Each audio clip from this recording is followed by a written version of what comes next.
आदर्श मल्हार बहुजन सेना all इंडियाचे संस्थापक अध्यक्ष कविताताई व अभिलाल दादा देवरे गेल्या 25 ऑगस्ट ते 9 सप्टेंबर पर्यंत अभिलाल दादा स्वतः सर्व धर्म समभाव तरुण पिढीच्या भविष्यासाठी आणि माझे लाडके भाऊ लाडक्या बहिणी यांच्या रोजगारासाठी अन्न त्याग 16 दिवस उपोषण केलं।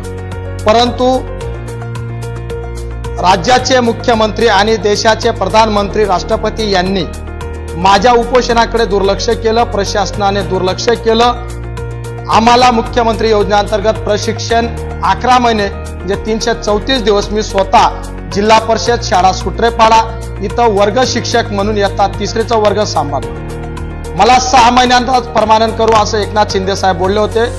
देवेंद्र फडणवीस साहेब 1 वर्षापर्यंत तुम्हाला आम्ही राज्य शासनाकडनं देऊ मानधन, त्यानंतर तुम्हाला त्या जास्तपणाकडनं मिळेल, तुम्हाला त्या जास्तपणावर परमानंट करू असं बोलले होते। स्वातंत्र्य दिनाच्या दिवशी 3.5 कोटी तरुणांना रोजगार देण्याचा शब्द प्रधानमंत्री देतात।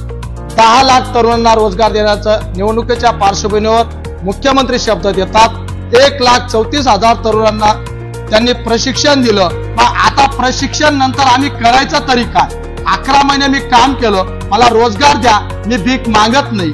मी भारतीय राज्यघटनेच्या संविधानानुसार कलम क्रमांक 14, 16, 19, 21, 21, 23, 39, 41 या कलमांच्या आधारावर आणि वसती शाळेच्या तरुणां 12वी आणि पदवीधर तरुणांना जर त्यांना झडपीत रूपांतर करून त्यांना वर्ग शिक्षक म्हणून केलं तर त्या आधारावर मी नोकरी मागत आहे, रोजगार मागत आहे। जर हा शासन रोजगार देऊ शकत नाही तर मी कोर्टात जाईल, एवढंच काय मी जनतेत जाईल। निवडणुकीच्या पार्श्वभूमीवर दिलेला शब्द यांनी पूर्ण केला नाही, म्हणून यांना स्थानिक स्वराज्य म्हणजे जे निवडणूक आहे विधानसभा त्यावेळेस असेल, विधानसभा असेल, लोकसभा असेल, प्रत्येक वेळेस मी यांनी खोटं बोललं असं मी जगात समोर आणेन आणि माझा रोजगार घेतल्या सवय मी इथं थांबणार नाही।